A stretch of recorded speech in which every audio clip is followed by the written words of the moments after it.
Welcome back to another episode of When Destiny Calls. I am your host, Dr. Lahab Al-Samarrai. With me, as always, Christy Foster, my co-host.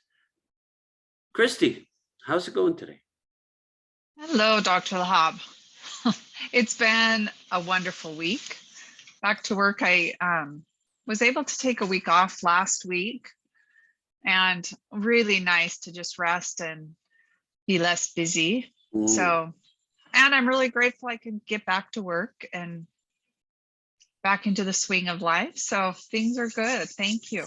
Sounds good. So today we are going to talk about we always talk about When Destiny Calls, but today we're going to talk about alchemy and the process of alchemy. Christy has an idea that she wants to run with, and we're going to run with her and see where it takes us.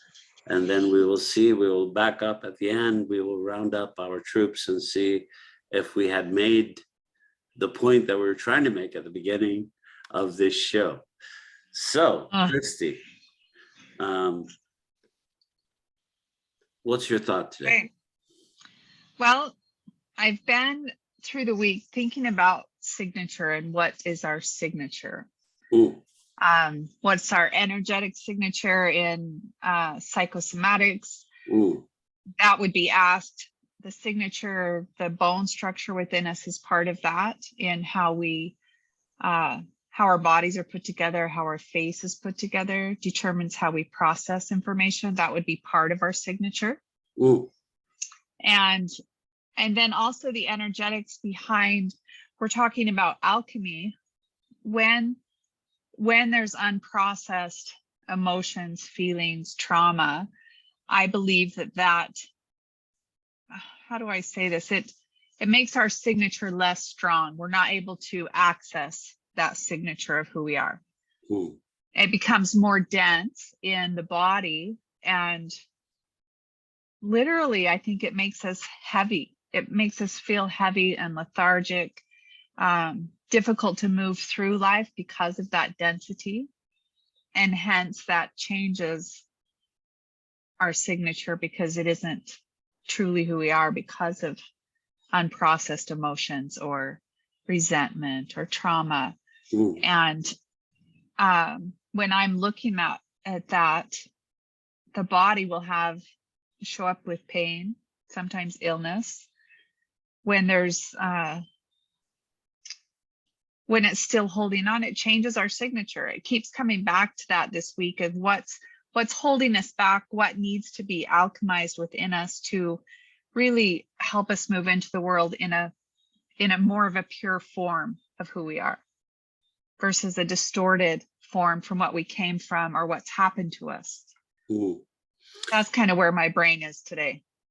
So thinking of signature, we can think of signature as every pattern has a signature. So each individual pattern has a specific signature. If you look at a piece of artwork, at the bottom, there's a signature that shows whose artwork that is.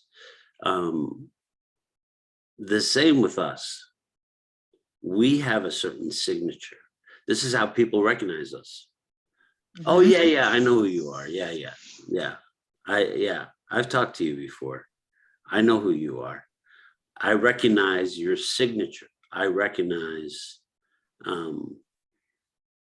you through that signature. And when we've fallen ill, because it's literally a fallen, right? You fall when you're ill. You can't stand, you have to lay down, you fall. That signature gets disrupted. Most definitely it does. So go on, Christy, we're going to say something. Well, I think, yeah, you're speaking of a fall, even if any type of physical anything that happens to us, like a car wreck, like a fall, Mhm. people will say it changed who I was. Yes. So, Head injury is a good example. so it changes our signature. Yes. So our signature, um, is that which defines how we move in the world. And when we start moving differently in the world, our signature changes. You don't look like yourself. You're not acting like yourself. I haven't seen you like this. I don't know who you are. We say all these things, right? We say it over and over again. Yeah. I can't recognize your signature. I don't know who you are. What do you mean you don't know who I am? I haven't changed. Yeah, something about you is not right. That's the signature. That's what we're talking about. So in our unconscious, we gravitate, we actually recognize people by signature. So we recognize their pattern, and the pattern has a signature. So when we're ill, the pattern changes. So the signature changes also because the pattern has changed. Do you want to talk some more about that, Christy? How the pattern changes when you're ill and the signature changes as well. Yeah. I think that there's, to pull in another piece of that, if there's an illness, my question with that would be, when did it happen? What was happening in your life? Because there's usually a reason. In my realm of the world, there's usually a reason why someone would get sick, why there might be an accident, because I believe the way we move in the world is, we're always learning, we're consistently learning, and it's a reflection back to us that maybe we need to slow down, and then we're forced to slow down. In the book, The Body Says No, which we've talked about before, the body literally will say no, and that's where that illness comes in. And then we're forced to change our signature of how we move in the world. If it's too much and we're pushing, or we haven't addressed some of the emotional issues within us, that requires it of us to come back into that signature that is the essence of who we are. But we've lost it. So the signature shows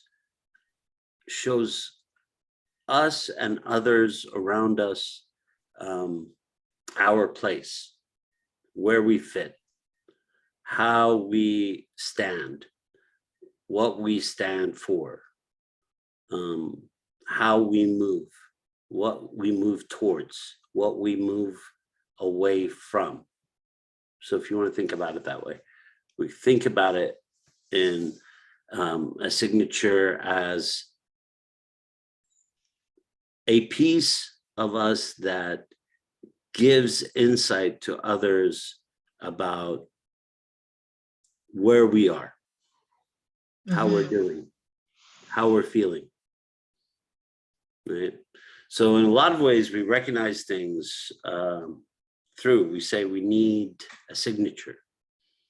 We need you to sign. We need you to agree. We need you to say that this is yours, that these are your ideas, this is your thoughts, this is your contract, this is what you're agreeing to, this is who you are. You are connecting to that piece. So there's all kinds of ways that our signature shows. Signature is not identity, though.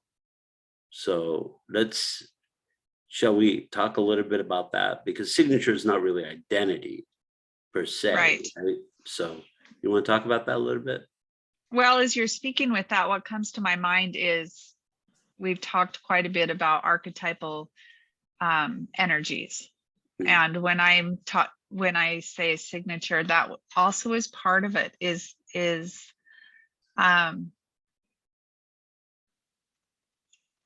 the identity some people will identify as a warrior. That would be a signature. Is that correct?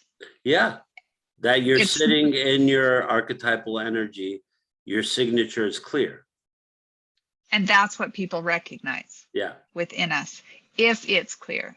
yeah, Because sometimes I think with trauma, or different things, it can be distorted. yeah, yeah, absolutely. You could have a car accident, and your signature will be distorted Yeah. because you'll be traumatized. You'll feel like you can't get in a car again. You can't drive. You can't be the person you used to be. And I think trauma does a lot of that. It changes, it pushes us out of our bodies, Hmm. if I could say that, and forces us into a state of always trying to catch up to our bodies. And Christy, you see a lot of people in your work, psychosomatic work, who are trying to catch up with their bodies. They're not listening to their bodies. They've lost their signature, they've lost their connection, and they're also not in their archetypal energy. These are all integrated, by the way. They're not separate pieces. They all are a part of each other. If you've ever seen a Russian doll, a Russian egg, where you open it and then there's another signature in the middle of it, and then you open it again, there's something else in it, and then you open it again, and there's somebody else in it. So if we want to think about signatures, we also think about how the intricacy of how we are created and how we move in the world and how we function in the world. So our archetypal energy, when we move in the world as a warrior or as a lover or as a queen or as a magician, we move differently. So our signature shows how our movement is, right? Hmm. The signature tells us a lot about the person. It tells us a lot about where they are. And if you can't recognize the signature, or if you can't recognize that archetype, then what you have is that somebody who is suffering from trauma or suffering from illness or disease. We say things like, they're withering away. I don't know who they are anymore. They don't look like that being that I used to know. They don't look like that person. They don't speak like that person I used to know. So you could tell if you go see in a retirement home and you see people with Alzheimer's, you'll see the signature is lost. It's completely lost. It's gone. You can't find it because they've lost the ability to connect to the physical self. I have a little story about Yeah. as an example of this. Yeah. That this week, one of a client came in and had her husband. This is someone I hadn't seen. Her husband passed, and she was telling me how it was a very abusive relationship. And my first impression of her was that she had lost her sense of identity. She had lost her signature. It's a very good example. And somatically, she was talking about, that's how I hear it, shoulder pain. She started to have bruises all over her that just suddenly appeared.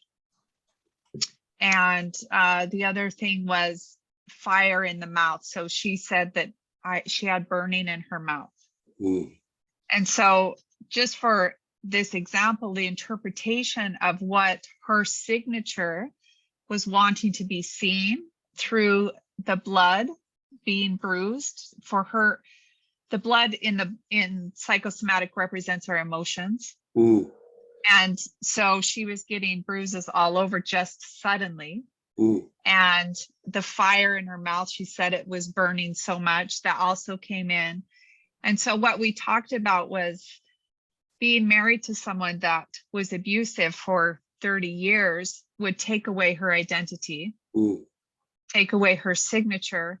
And now that she was in a safe place to heal and process from that, the path is coming back to finding out who she is. Who is she without him there telling her who she is? And her body was showing signs of, please see me, please hear me, and especially the mouth being on fire.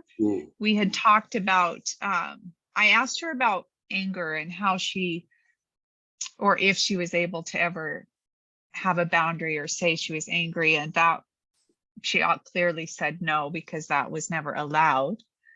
And it started to show up as fire in the mouth.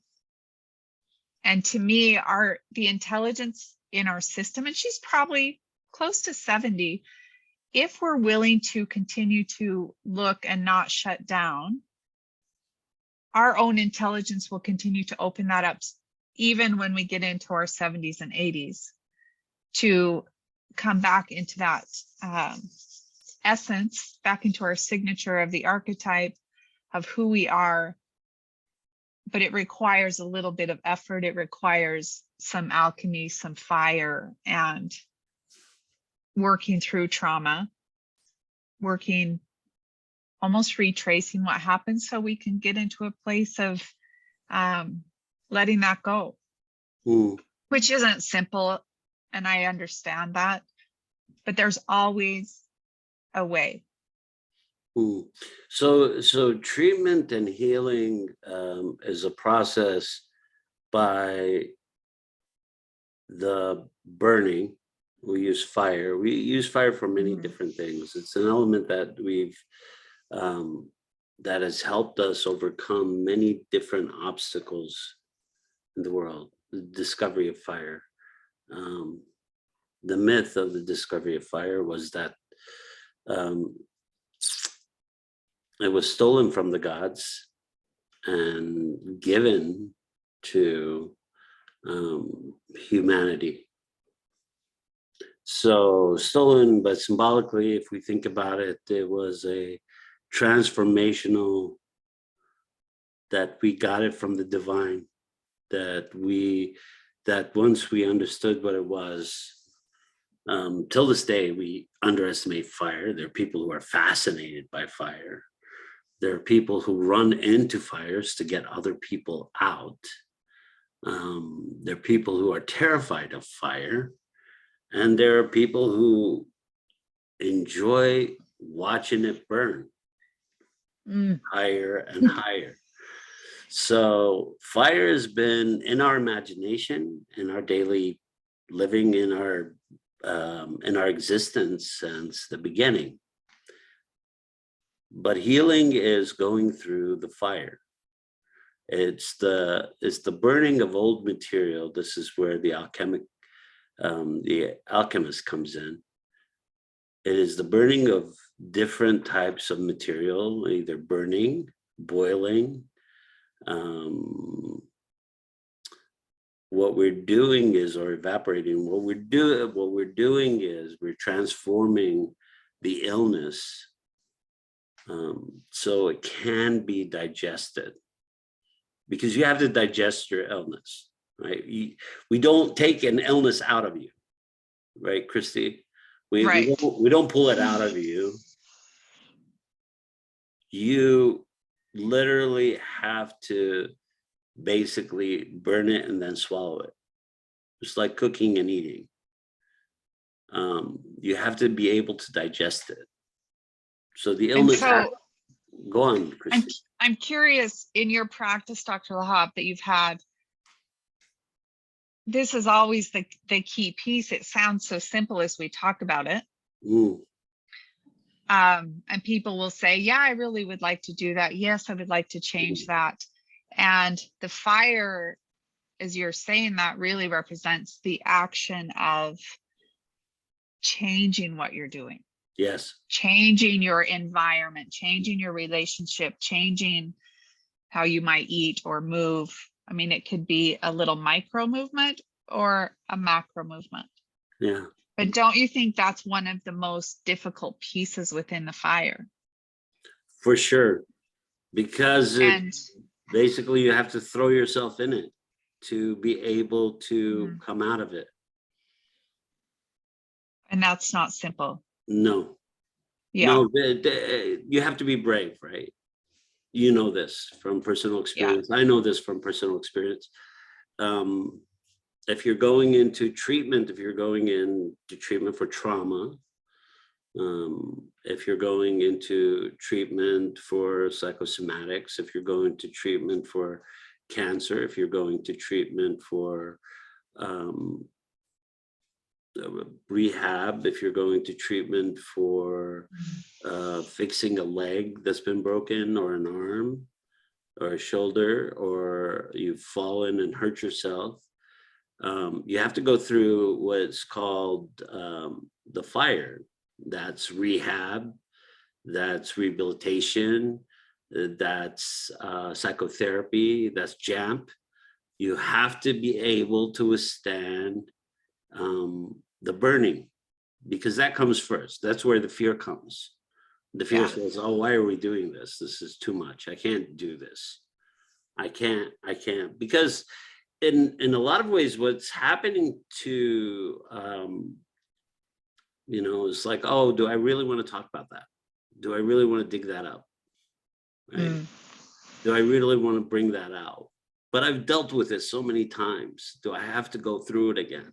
And sometimes we have to go through the fire more than once because the process was not completed.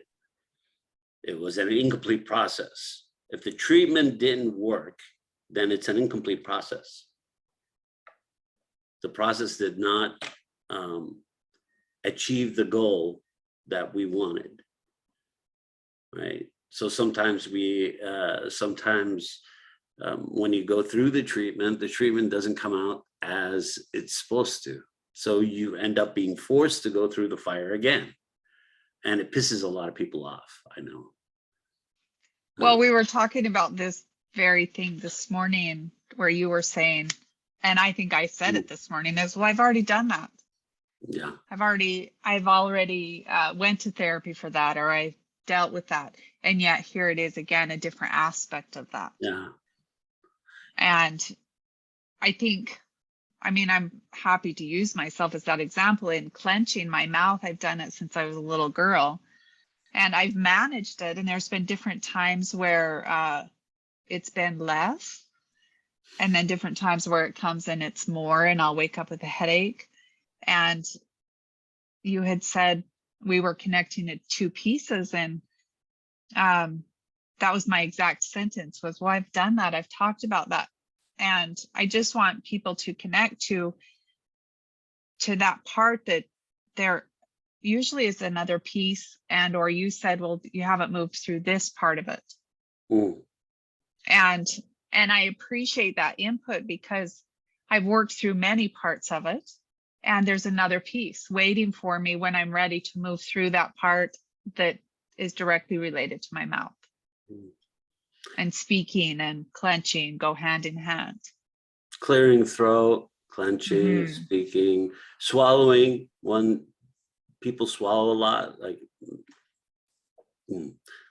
we say, swallowing your tongue. Yeah.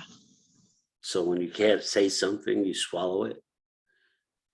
So it's literally this energy, right? So a thought is coming through you and you want to say something. And that's the energy of it. And then something is keeping you from expressing that. You end up having to put it back to where it came from. So you swallow it. And sometimes, what are some of the terms that people use? Oh, I can't swallow that. Oh no, I can't stomach that one. No. Why are you forcing this down my throat?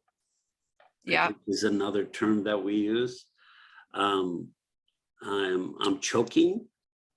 I'm gagging. I can't breathe. I feel like I have something around my neck or on my chest that stops that energy in that part of the body. Yeah. And that is the trauma. Yeah. The trauma doesn't let me speak. The trauma makes me swallow it. The trauma makes me hold on to it, which means that my signature is off. I know it, and everybody else around me knows it. You know, are you okay? They say. So when my signature is off, people say, are you okay? I'm like, oh, there must be something going on. I haven't noticed. So like your confession, yesterday I texted one of my students to jam me today because I was feeling a bit off. But I've been hesitant. I've been holding off. I was hoping it would go away, which we tell our clients, don't do that. So that's a personal confession. So it happens to all of us. We all go through. Well, I think it's a human confession. Yeah. I think it's important that people understand that are listening to us that we're consistently working with it. Yeah. And being aware of it and acknowledging it is the process of movement. And we're all at different stages and it comes and goes. I haven't had, like with my mouth, I haven't had issues with it for a while. Today it came up. Yeah. But it's not going to stay. It's transient. No. It's not like if you work through something, it's going to keep coming back. It will occasionally come back, but that's more of the habitual. Yeah. That's more of the habit that I haven't broken because because as you said, you've been doing it since you were a child. You know, you clench your mouth. I usually stuff my face when you clench your mouth. So we all have these different kind of symptoms, if you will. It's a good word. Of what the actual trauma was. What was the actual trauma? The actual trauma was needing to feel safe, needing to say no, needing to hold one's own, not feeling like people advocated for you or spoke up for you. So you could also develop it because other people haven't done what they needed to do. Parents, guardians, teachers, therapists, whoever they are, they haven't done their job and they haven't spoken up for you. You haven't felt protected. You haven't felt defended. You haven't felt like you're safe. So feeling safe is having a signature. Feeling good about oneself is having a signature. Feeling comfortable with one's life, with one's skin, that's a signature. Not feeling comfortable with oneself, not feeling comfortable with one's life, it means that your signature has changed. Something is wrong. And so we use the term, we think about signature as a way of identifying a problem. Also by identifying because you always need something to look at and compare to. So what are we comparing to? We're not comparing to the so-called normal. We're comparing it to the normal that person lives in, the normal that we have been presented when that person has been with us or has been around us long enough that we know what it looks like and how it moves, how the archetypal energy moves, and how they hold themselves. So I know you see this a lot in psychosomatics, when somebody's not holding themselves. Can you tell us more about this holding of self? What is that? Holding of self in psychosomatics would be an example. if you notice yourself standing, and I would say almost everyone does this until they're aware, is they will collapse in on their belly and their hips will either tilt in or out. Mm, And each one means something different, which we don't need to go into. But what I'm looking at is where in their body are they collapsing in on themselves? mm, And usually within that part of the body is where the trauma is held or the memory is held.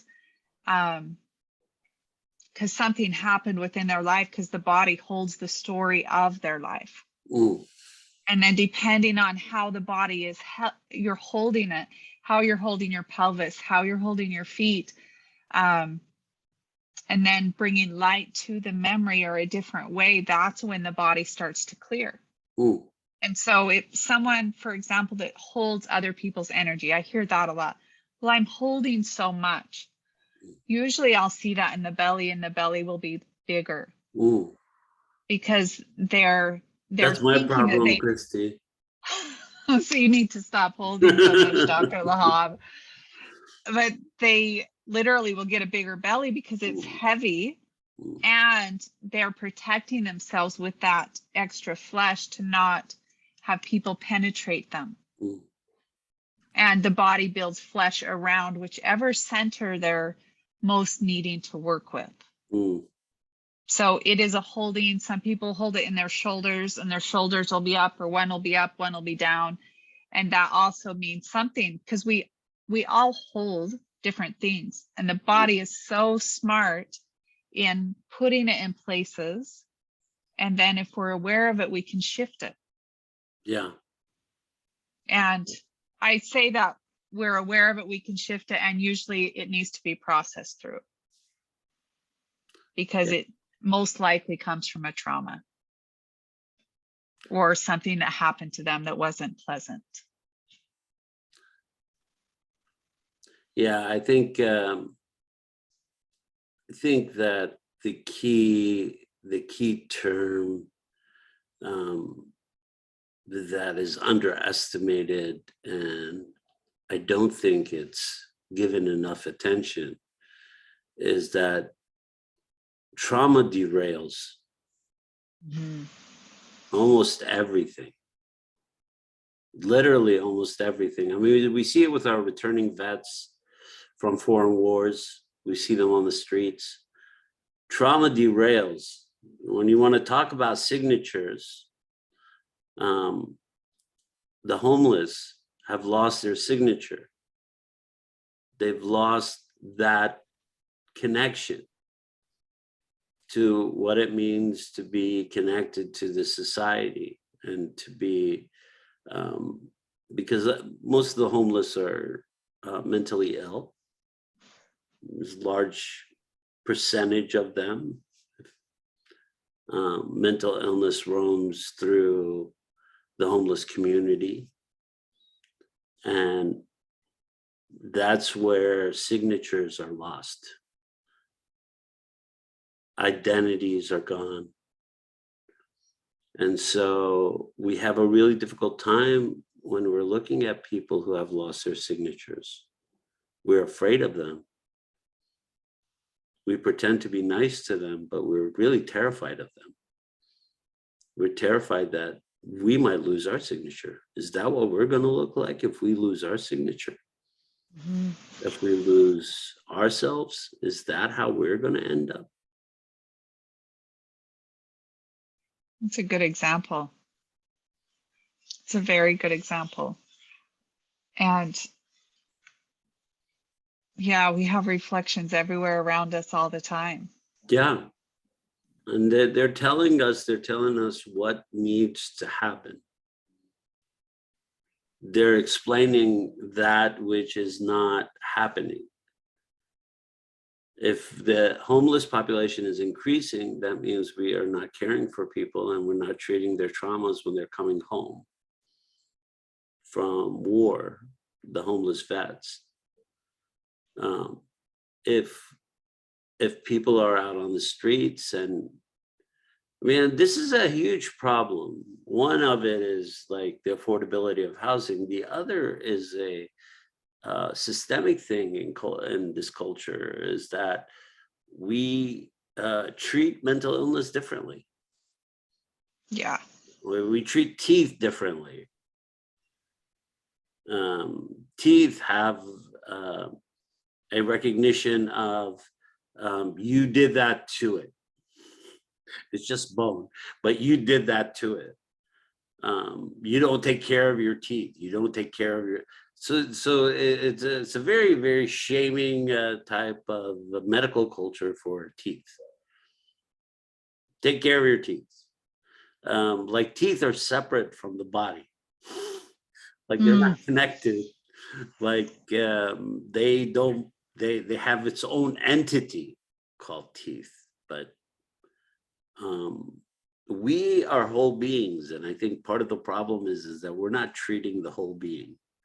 We're not treating the psychosomatic. We're not treating the mental, the emotional, the psychological. We're not treating all the aspects. We're not looking at them as equal. Also, there are equal parts in this formulation that we call human. In the formula of human, all these pieces fit as one. And that's why sometimes when we talk about the archetype, and I know we kind of lose people because we start to talk about different archetypes. We start to talk about shadow. It was like, oh, shadow came in. We start to talk about warrior. We started to talk about savior archetypes, or father archetype, or the mother archetype, or the magician archetype. And then people get lost and say, okay, well, why so many archetypes? Well, it's all these different pieces. They create this mosaic that is the formula of what we call human. And in the mosaic, all these pieces are important.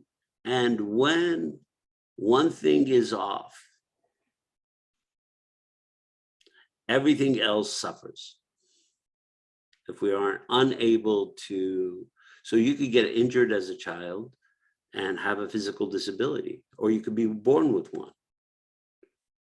Okay, does that mean you lose your signature? Not necessarily. You can go through treatment, get better, and you're back in. Now, if you're born with a disability, you are in your signature. That's who you are at the beginning. So that's the difference, right? So if you get injured, you could lose your. If you are born with a disability, it's different. Your signature is different.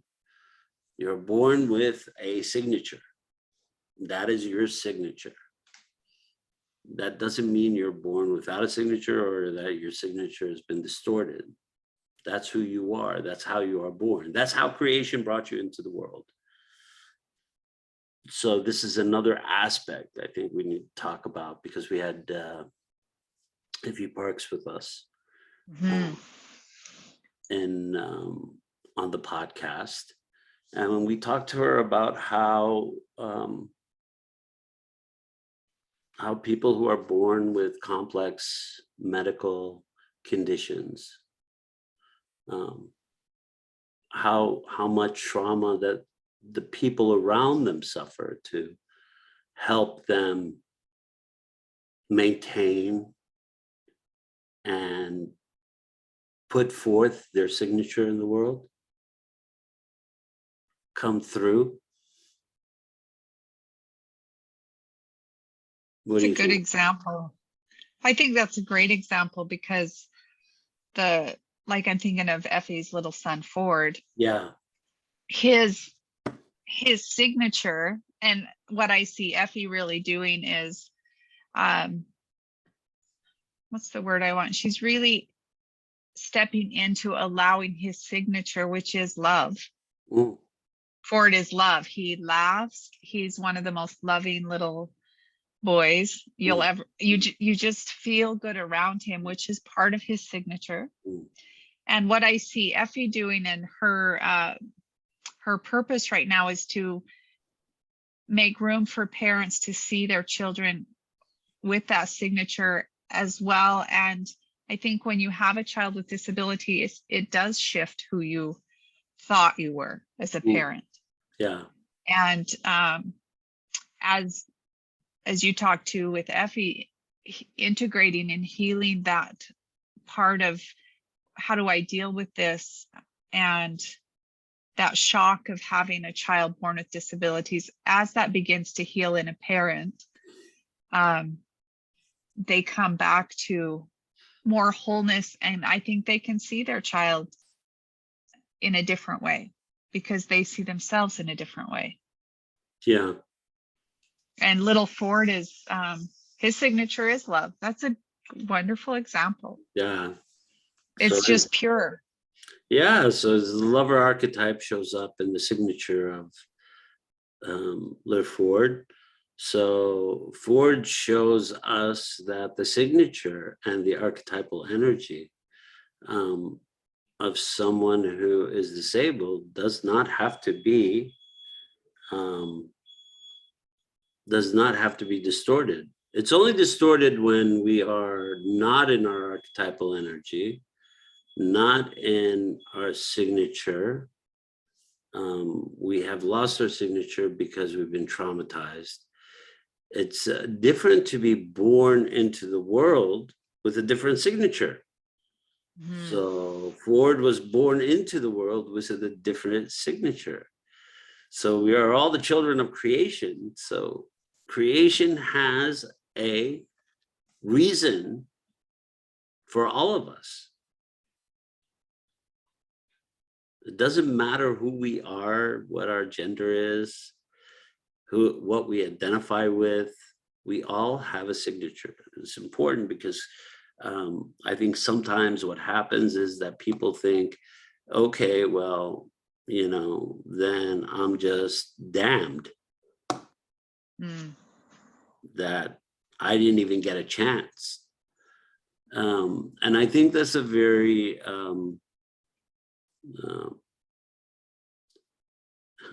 it's a very one-sided view. It's a very constrained, it's a very impoverished view of how we move and who we are, how complicated we are. And I think when we talk about the different archetypal patterns that make up who we are and how we move in the world and how we're connected to things,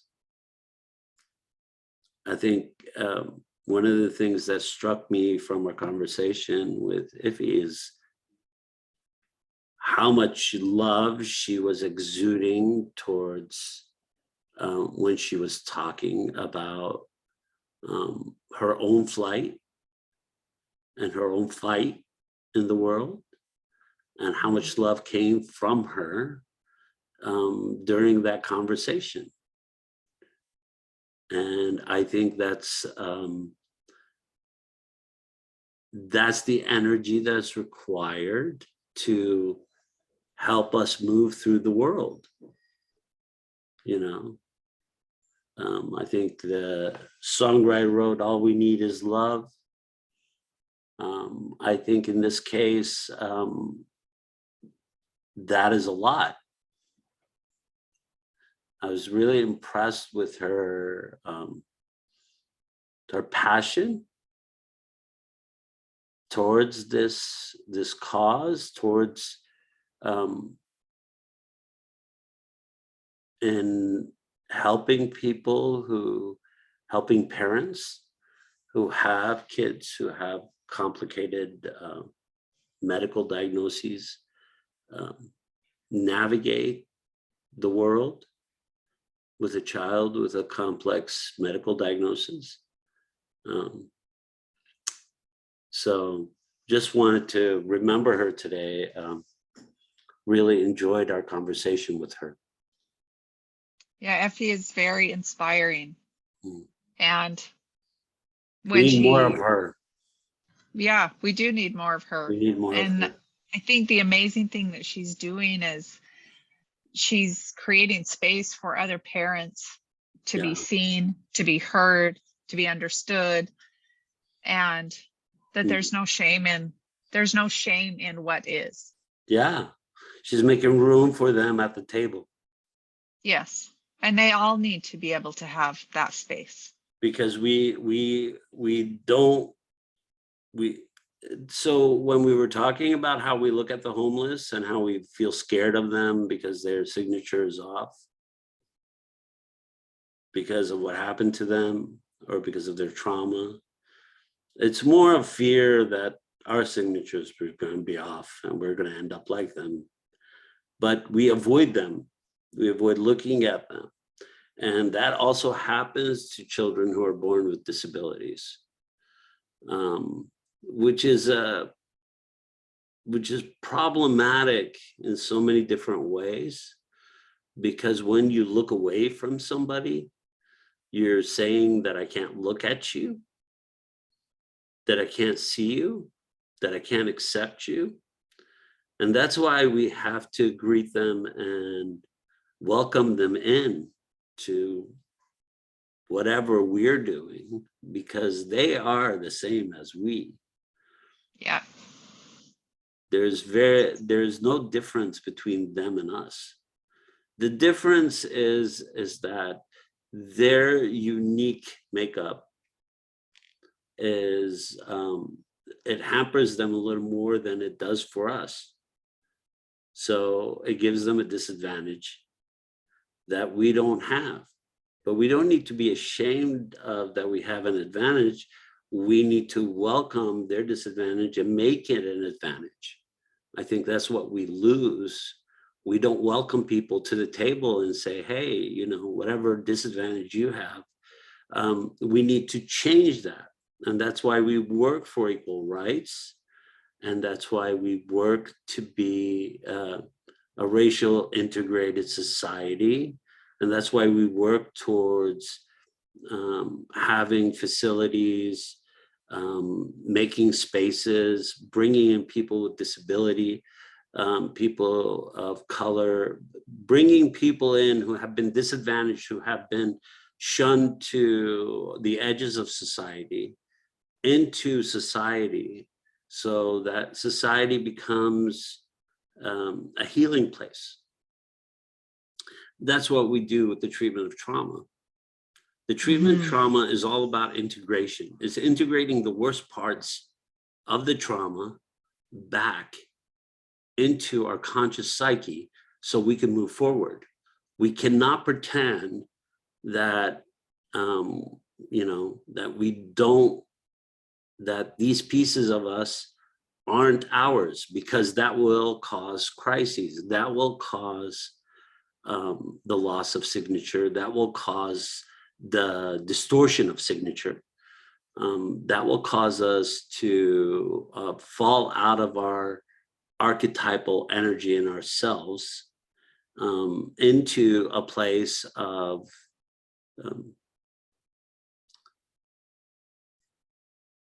pain, sadness, depression, anxiety. So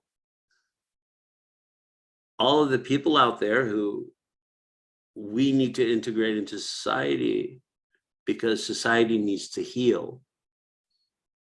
Like, we need to integrate the pieces of the trauma that have been disassociated so we can heal from the micro to the macro and vice versa. This is an ongoing process, an alchemical process. And every piece is important. Every little thing counts. And everybody in society needs to have a place at the table for us as a society to heal, to grow.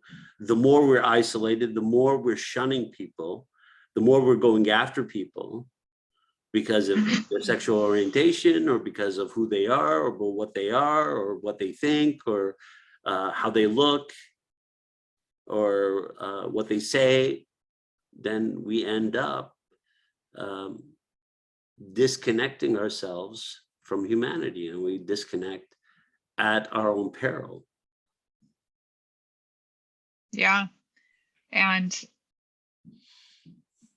I think that micro piece that you're talking about with trauma within us,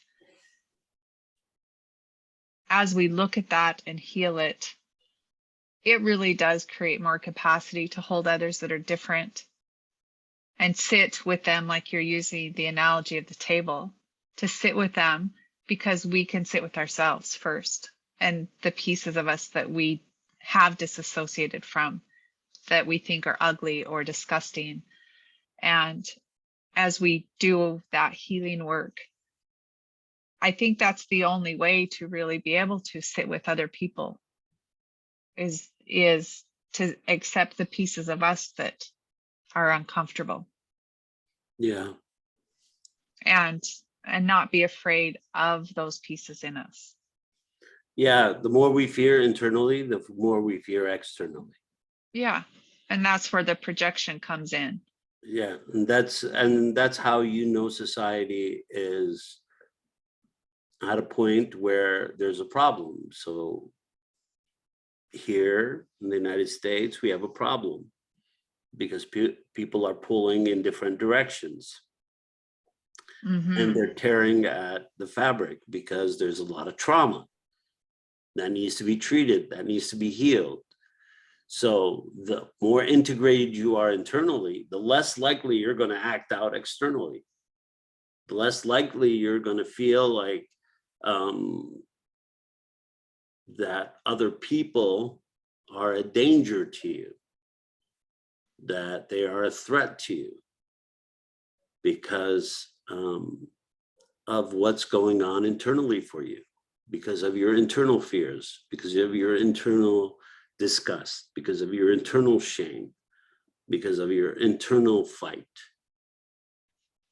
So that's why every week we go back and talk about healing as a way forward. And that's why we advocate for Jungian advanced motor processing, what we call JAMP, because that's what it does. It helps us heal, integrate those pieces, the pieces of shame.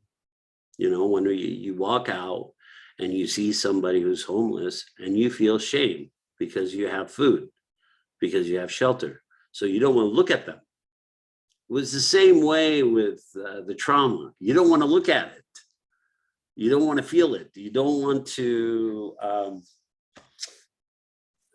think about it. And so that's what makes it difficult, because you have to do these things to be able to move forward. And for society to move forward, society's individuals have to heal so we can move forward together. Because if we don't move forward together, then we're moving apart. And that means that we're tearing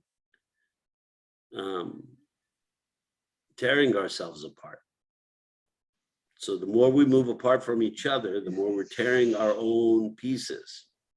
We're basically saying that certain pieces of me are unacceptable. Yeah.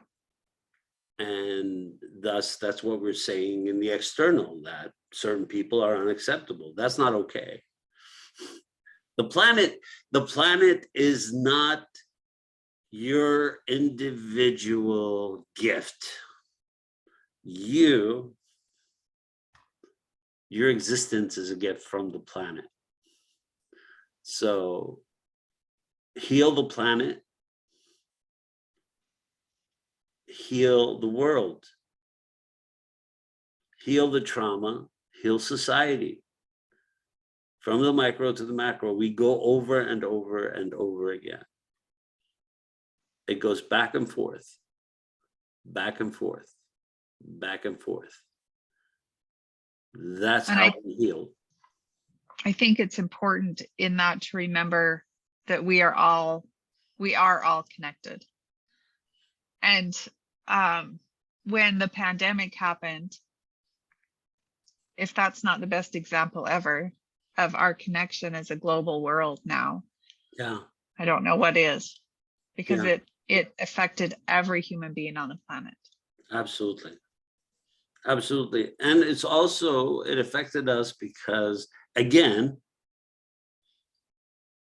We are not in touch with the pieces that we've torn apart.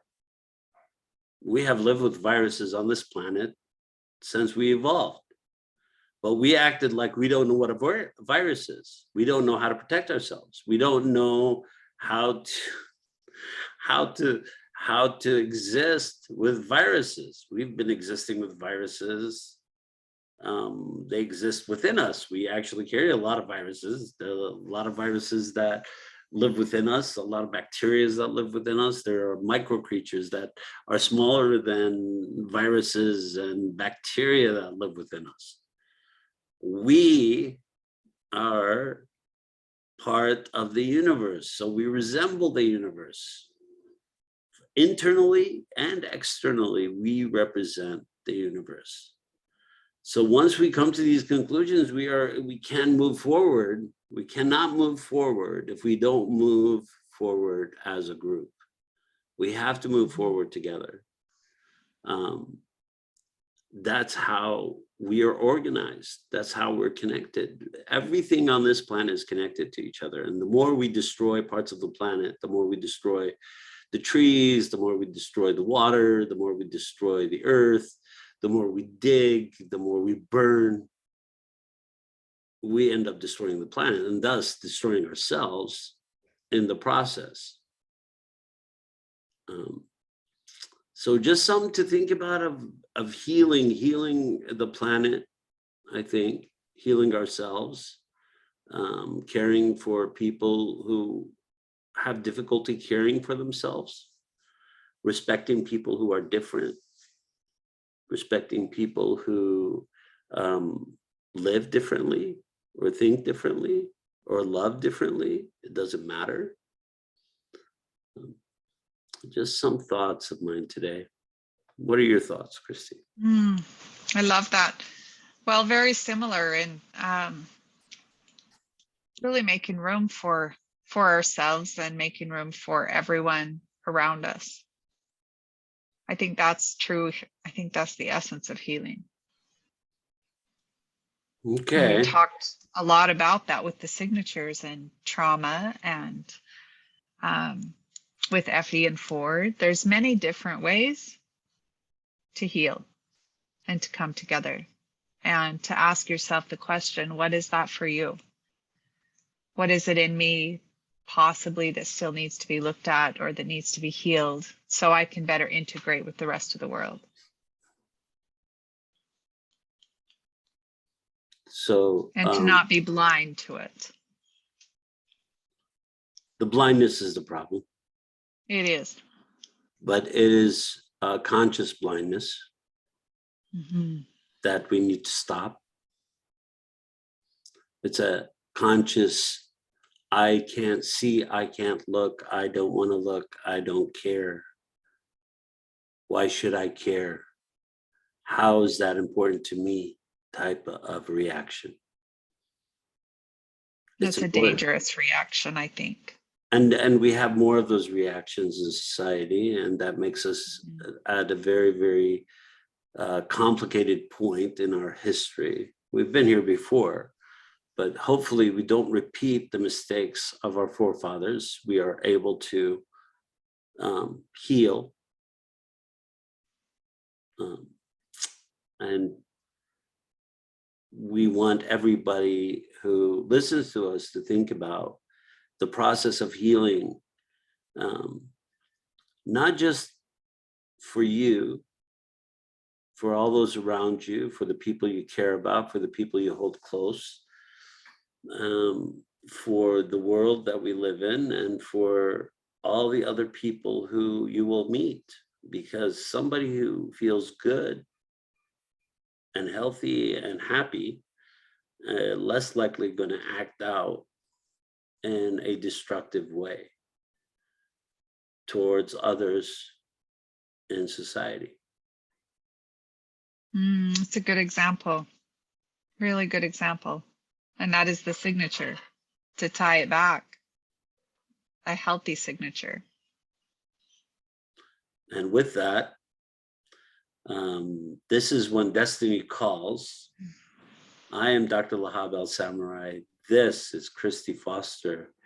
And we will see all of you and talk to you next week when Destiny Calls returns. All right. Take care, everybody.